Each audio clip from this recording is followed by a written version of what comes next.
Bad effects of alcohol. చాలా కండిషన్స్లో bad effects of ఆల్కహాల్కి ఏవైనా హోమియోపతిలో ఏవైనా స్కోప్ ఉందా, లేకపోతే ఏదో రీహాబిలిటేషన్ సెంటర్స్లోనే వేయాల్సి వస్తుందా, ఈ అడిక్షన్ అలాంటి కేసెస్ని మనం ఏమైనా ట్రీట్ చేయొచ్చా, ఇలాంటి డౌట్ చాలామందికి ఉంటుంది.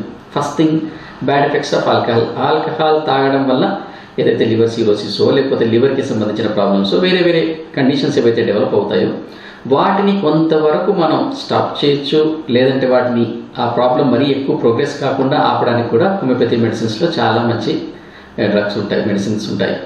అదేవిధంగా అంటే రీహాబిలిటేషన్ కూడా అవసరమే. రీహాబిలిటేషన్తో పాటుగా మనం హోమియోపతి మెడిసిన్స్ యూస్ చేసినట్టయితే టోటల్గా ఈ అడిక్షన్స్ నుంచి కానీ వాటి నుంచి కూడా మనం పూర్తిగా మనం క్యూర్ చేసే అవకాశం కూడా ఉంటుంది.